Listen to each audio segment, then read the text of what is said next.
ನೋಡ್ಕೊಳ್ಳೋಂಥ picture ಅಂತ ನಾನು ತುಂಬ ಫುಲ್ ಎಂಟರ್ಟೈನ್ಮೆಂಟ್ ತುಂಬ ಚೆನ್ನಾಗಿದೆ. ತುಂಬ ಏನು ಅಷ್ಟೊಂದು ಇದಿಲ್ಲ, ತುಂಬ ಚೆನ್ನಾಗಿ ಪಿಕ್ಚರ್. ಒಳ್ಳೆ ಮೆಸೇಜು ಇದೆ, ಒಳ್ಳೆ ಮೆಸೇಜ್ ಇದೆ. ಬಂದಲೇನೋ ಬಂದು ನೋಡಬೇಕು ಅಷ್ಟೇ. ಪಿಕ್ಚರ್ ಬಂದು ನೋಡಿದ್ರೆ ಒಳ್ಳೆ ಅರ್ಥ ಆಗುತ್ತೆ, ಒಳ್ಳೆ ನೋಡಲಿ ಅಂತ ನಾವು ಕೇಳ್ಕೊಳ್ತೀವಿ. ಒಳ್ಳೆ ಮೆಸೇಜ್ ಏನು ಕೊಡ್ತೀರಾ? ಹಾಂ, ರೇಟಿಂಗ್ ಏನು ಕೊಡ್ತೀರಾ? 5ಕ್ಕೆ ನಾನು ಕೊಡೋದ್ರೆ 4 ಕೊಡ್ತೀನಿ. ಅಷ್ಟು ಚೆನ್ನಾಗಿ ಪಿಕ್ಚರ್ ಮಾಡ್ತಾರೆ. ಒಟ್ಟು ತುಂಬ ಚೆನ್ನಾಗಿ ಪಿಕ್ಚರು. ಮೈನ್ ಏನೋ ಲೇಡೀಸ್ ಕೊಡಬೇಕು, ಮೈನ್ ಏನೋ ಇದು ಅರ್ಥ ಆದವ್ರಿಗೆ ಅರ್ಥ ಆಗಿಬಿಟ್ರೆ ತುಂಬ ಸಾಕು. ತುಂಬ ಚೆನ್ನಾಗಿದೆ ಮೆಸೇಜ್ ಮಾಡ್ತಾರೆ. ಪಿಕ್ಚರ್ನ ತುಂಬ ಚೆನ್ನಾಗಿದೆ, ಅಷ್ಟು ಇದ್ದಿಲ್ಲ, ತುಂಬ ಚೆನ್ನಾಗಿದೆ. ಒಳ್ಳೆ ಸಾಂಗ್ ಇದೆ, ಒಳ್ಳೆ ಫೈಟ್ ಇದೆ, ತುಂಬ ಚೆನ್ನಾಗಿದೆ ಫೈಟ್.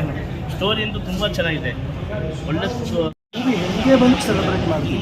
ಅದೆಲ್ಲ ಈಗ ಬಂದಿರೋ ಹೀರೋಗಳಿಗೆ ಚೆನ್ನಾಗಿಲ್ವಾ, blockbuster, hit of flop ಅನ್ನೋದೆಲ್ಲ ಇವಾಗ. ಅವರೆಲ್ಲ ದಾಖಲೆಗಳನ್ನೆಲ್ಲ ಬಾಡಿಗೆಗೆ ಬಿಟ್ಟವ್ರು ಸರ್. ಅವ್ರ ಬಗ್ಗೆ ನಾವು ಮಾತಾಡೋಕೆ ನಾವೇನು ದೊಡ್ಡವ್ರು ಸರ್. ಶಿವಣ್ಣನ ಮೂವಿನ ಸೆಲೆಬ್ರೇಟ್ ಮಾಡ್ತೀವಿ. ಇವತ್ತೇನು ಸರ್ ಶಿವರಾತ್ರಿ ಅಲ್ವಾ, ಹಾಗೆ ನಮಗೆ ಶಿವಣ್ಣನ ಹಬ್ಬದ ಥರನೇ, ಶಿವಣ್ಣನ ಮೂವಿ ಹಬ್ಬದ ಥರನೇ. ಎಷ್ಟು ರೇಟಿಂಗ್ ಕೊಡ್ತೀರಾ ಸರ್? ನೀವು ಎಷ್ಟು ಹೇಳ್ತೀರಾ ಸರ್? ನಾನು ಹುಚ್ಚು ಅಭಿಮಾನಿ ಸರ್. ನಾನು 100 ಔಟ್ ಆಫ್ 100 ಕೊಟ್ಬಿಡ್ತೀನಿ. 100 ಔಟ್ ಆಫ್ 100 ಕೊಟ್ಬಿಡ್ತೀನಿ. ನನ್ನ ಹತ್ರ ಕೇಳಿ ಬೇರೆ ಸರ್. ಯಾಕೆಂದರೆ ನಾನು ಡೈ ಹ್ಯಾಟ್ ಫ್ಯಾನ್ ಶಿವಣ್ಣಗೆ. ನೀವು ಏನು ಹೇಳಿದ್ರು ನಾನು ಹಂಗೆ ಹೇಳ್ತೀನಿ. ದಮನಕ. ಸೊ ಏನು ಅನ್ನಿಸ್ತು ಸಿನಿಮಾ?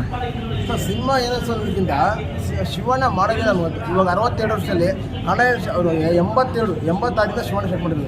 86 ಬಂದವ್ರು ಯಾರನ್ನ ಇದ್ದಾರೆ ಇಂಡಸ್ಟ್ರಿಯಲ್ಲಿ, ಕನ್ನಡ ಇಂಡಸ್ಟ್ರಿಯಲ್ಲಿ ಇದ್ದಾರೆ, ಬೇರೆ ಬಿಟ್ಟಾಗಿ ಬೇರೆಯವ್ರು ಇದ್ದಾರೆ, ಯಾರನ್ನ ಇದ್ದಾರೆ. ಈ ಏಜಲ್ಲಿ ಫಿಲಮ್ ಮಾಡಿದ್ರೆ ಅದು ಇಟ್ಟು ಫಿಲಮ್. ಈ ಫಿಲಮ್ ಥರ ಫಿಲಮ್ ಚೆನ್ನಾಗಿದೆ. ನನ್ನ ಪ್ರಕಾರ 10ಕ್ಕೆ 10 ಕೊಡ್ತೀನಿ. 10ಕ್ಕೆ ಅವನು 100 ಹೇಳ್ತಾನೆ, 10ಕ್ಕೆ ನಾನು ಕೊಡ್ತೀನಿ. ನಾನು ಫ್ರ್ಯಾಂಕಾಗಿ ಹೇಳ್ತೀನಿ, ಅಭಿಮಾನಿ ಶಿವಣ್ಣ ಅಭಿಮಾನಿನೇ. ನಾನು ಫ್ರ್ಯಾಂಕ್ 10ಕ್ಕೆ 10 ಕೊಡ್ತೀನಿ. ಅವ್ರ ಡ್ಯಾನ್ಸ್ ಎನರ್ಜಿ ಸರ್ ಆ ಎನರ್ಜಿ ಮ್ಯಾಚ್ ಮಾಡೋಕ್ಕೆ ಇಂಡಸ್ಟ್ರಿ ಇವಾಗ ಬಾಸ್ ಇದ್ರು. ಬಾಸ್ಗಿಂತ ಬಾಸ್ ಅಂದರೆ ಶಿವಣ್ಣನೇ. ಅವ್ರ ಎನರ್ಜಿ ಇಂಡಸ್ಟ್ರಿಯಲ್ಲಿ ಯಾರು ಮ್ಯಾಚ್ ಮಾಡೋಕ್ಕಾಗಲ್ಲ, ಆಗೋದಿಲ್ಲ, ಮುಂದಕ್ಕೂ ಆಗಲ್ಲ, ಯಾವತ್ತೂ ಆಗಲ್ಲ. ಸೊ ಪ್ರಭುದೇವ ಸರ್ ಇಬ್ರು ಒಳ್ಳೆ ಡ್ಯಾನ್ಸರ್. ಪ್ರಭುದೇವ ಸರ್ ನಾನು ಆ್ಯಕ್ಚುಲಿ ಅಕ್ಸೆಪ್ಟೇ ಮಾಡಿದ್ದೆ. ಅಂದರೆ ನಾವು ಅಂದ್ಕೊಂಡಿದ್ದಿಲ್ಲ ಈ ರೇಂಜ್ ಪ್ರಭುದೇವ ಮಾತಾಡ್ತಾರೆ, ಅವ್ರ ಕಾಮಿಡಿ ಮ್ಯಾಚ್ ಆಗುತ್ತೆ ಅಂತ ಅಂದ್ಕೊಂಡಿದ್ದಿಲ್ಲ. ಆದರೂ 90% ಮ್ಯಾಚ್ ಆಗ್ಬಿಟ್ಟಿದೆ. ಆ್ಯಕ್ಚುಲಿ ಶಿವಣ್ಣನಕ್ಕಿಂತ ಜಾಸ್ತಿ ಅವ್ರದ್ದೇ ಹೈಲೈಟು, ಅವ್ರದ್ದೇ ಕಾಮಿಡಿ, ಅವ್ರದ್ದೇ ವರ್ಕ್ ಆಗಿದ್ದು. ತುಂಬ ಇಷ್ಟ ಆಯ್ತು ನಮಗೆ ಪ್ರಭುದೇವರ ಆ್ಯಕ್ಟಿಂಗ್. ಇದು ನಿಜವಾಗ್ಲೂ ಅವರು ಡ್ಯಾನ್ಸ್ ಬಿಟ್ಟು ಫಿಲಮ್ ಮಾಡಿದ್ರೆ ಒಳ್ಳೇದು ಅನ್ಸುತ್ತೆ ನನ್ನ ಪ್ರಕಾರ. ಓಕೆ, ಅಂದರೆ ಆನ್ಸ್ಕೇನಲ್ಲಿ ಡ್ಯಾನ್ಸ್ ಬಗ್ಗೆ ಹೇಳೋದಾದ್ರೆ ಇಬ್ಬರ ಬಗ್ಗೆ ಡ್ಯಾನ್ಸು ಆ್ಯಕ್ಚುಲಿ ಪ್ರಭುದೇವರನ್ನು ಮ್ಯಾಚ್ ಮಾಡೋದೇ ಕಷ್ಟ. ಶಿವಣ್ಣ ಅವ್ರನ್ನ ಮ್ಯಾಚ್ ಮಾಡಿ ಆ ರೇಂಜಿಗೆ ಮಾಡಿದ್ರೆ ಗ್ರೇಟು. ಅದು 62 ವರ್ಷದಲ್ಲಿ ಆ ರೇಂಜಿಗೆ ಅವ್ರನ್ನ ಮ್ಯಾಚ್ ಮಾಡೋದ್ರೆ ಕಮ್ಮಿ. ಪ್ರಭುದೇವರು ಇಂಟರ್ನ್ಯಾಷನಲ್ಲೇ ಮೈಕಲ್ ಜಾಕ್ಸನ್ ಕೇಳಿದ್ದಾರೆ. ಆದ್ರೆ ಶಿವಣ್ಣನ ಮ್ಯಾಚ್ ಮಾಡೋದ್ರೆ ಲೆಕ್ಕ. ಶಿವಣ್ಣ ಅವ್ರು ಮ್ಯಾಚ್ ಮಾಡೋದ್ರೆ ಗ್ರೇಟ್ ಸಂಕತ್. ಲಕ್ಕಿ ಮ್ಯಾನಲ್ಲಿ ಅಪ್ಪು, ಕರ್ನಾಟಕ ದಮನಕಲ್ಲಿ ಶಿವಣ್ಣ ಏನನ್ಸುತ್ತೆ? ಲಕ್ಕಿ ಮ್ಯಾನ್ ಬಗ್ಗೆ ನಾನು ಮಾತಾಡೋಣ ಸರ್. ಅದು ಅನ್ಸ್ಕೊಂಡೆ ನನಗೆ ಒಂದು ಬೇಜಾರು. ಅದೇ ಲಾಸ್ಟ್ ಬಾಸ್ ಮೂವಿ ಅಂತ ಒಂದು ಬೇಜಾರಾಗಿದೆ. ಕನ್ನಡ ಕೂಡ ಅದಿದೆ, ಏನು ಮಾಡೋಕ್ಕಾಗಲ್ಲ. ಅದು ಬಾಸ್ ಇದ್ದರೆ ಬೇರೆ ಥರ ಆಗಿರೋದು. ಇಲ್ಲ, ಏನು ಮಾಡೋಕ್ಕಾಗಲ್ಲ. ಯಾರ್ಯಾರೋ ಇದ್ದಾರೆ, ಅವ್ರಿಲ್ಲ. ಆಮೇಲೆ ಸರ್ ಇನ್ನೊಂದು ಸುಮ್ಮನೆ 10 ರೂಪಾಯಿ ಕಲೆಕ್ಷನ್ ಆದರೆ 1000 ಕೋಟಿ ಅನ್ನೋದು ಇವೆಲ್ಲ ನಮ್ಮ ದೊಡ್ಡ ಮನೆಗಿಲ್ಲ ಸರ್. ಬಾಗ್ಲಿ ಶಿವಣ್ಣಂದು 10 ಕೋಟಿ ಅಲ್ಲ, 10,000 ಆದರೂ ಪರವಾಗಿಲ್ಲ. ನಿಜವಾದಾಗ ಹೇಳ್ತೀವಿ, ಫ್ರ್ಯಾಂಕಾಗಿ ಹೇಳ್ತೀವಿ. ಅದು ಬಿಟ್ಟು ಶೋಕಿ ಬಿಲ್ಡಪ್ಪೆಲ್ಲ ಕೊಡೋಲ್ಲ ಸರ್. ದೊಡ್ಡ ಮನೆ ಯಾವತ್ತು ಅಣ್ಣವ್ರು ಕಲ್ಸಿರೋದೇನೋ ಎಲ್ಲರಿಗೂ ಒಳ್ಳೇದು ಬಯಸಿ ನಮ್ಮ ಭಾಷೆ ಹೇಳಿದ್ರೆ ಫಸ್ಟ್ ಡೇ ಕನ್ನಡ ಫಿಲಮ್ ನೋಡಿ ನಾವು ಎಲ್ಲ ಫಿಲಮ್ ನೋಡ್ತೀವಿ, ಯಾರಿಗೂ ಇದು ಮಾಡಲ್ಲ. ಅಷ್ಟಿದೆ. Thank you sir.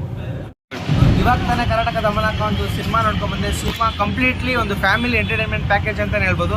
ನಮ್ಮ ಪ್ರಭುದೇವ ಅವ್ರ ಆ್ಯಕ್ಟಿಂಗ್ ಮಾತ್ರ ಕೇಳಂಗೆ ಎಲ್ಲ ಸೂಪರ್ ಆ್ಯಕ್ಟಿಂಗು. ಒಂದು ಬೇರೆ ರೀತಿಯಾದ ಒಂದು ಕಥೆ ಇದೆ. ಎಲ್ರಿಗೂ ಬಂದು ನೋಡಿ, ಚೆನ್ನಾಗಿದೆ. ಕರ್ನಾಟಕ ದಮನಕ ಟೀಮ್ ಕಾಲ್ದಲ್ಲಿ ತುಂಬ ಚೆನ್ನಾಗಿದೆ. ಹಾಗೂ ನಮ್ಮ ಶಿವಣ್ಣ ಅವರ ಆ್ಯಕ್ಟಿಂಗು, ಕಾಮಿಡಿ ಮತ್ತು ರೈತರಿಗೆ ಏನೇನು ಆಗಬೇಕು ಅಂತ ಕಂಟೆಂಟು ಸಿನಿಮಾ ಇದು. ಒಂದು ಯೋಗರಾಜ್ ಭಟ್ರ ಕಥೆನ ಎಲ್ಲಿ ಕುಡ್ಕೊಂಬರ್ತಾರೋ ಗೊತ್ತಿಲ್ಲ, ಸೂಪರಾಗಿ ಬರೆದವ್ರೆ. ಸೂಪರು. ಸಾಂಗ್ ಮಾತ್ರ ಇನ್ನೂ ಚೆನ್ನಾಗಿರುತ್ತೆ. ಪ್ರಭುದೇವ್ ಅವರು ಡ್ಯಾನ್ಸ್ ನೋಡೋಕ್ಕೆ ಮೈಕಲ್ ಜಾಕ್ಸನ್ ಥರನೇ ಇರುತ್ತೆ. ಮತ್ತು ಲಕ್ಕಿ ಮ್ಯಾನಲ್ಲಿ ಅಪ್ಪು ಅವ್ರ ಜೊತೆ ಡ್ಯಾನ್ಸ್ ಮಾಡಿದ್ರು ಪ್ರಭುದೇವ ಅವರು, ಇಲ್ಲಿ ಶಿವಣ್ಣ ಅವ್ರ ಜೊತೆ. ಆ ಕಾಂಬಿನೇಷನ್ ಹೇಗೆ ಅನಿಸುತ್ತೆ?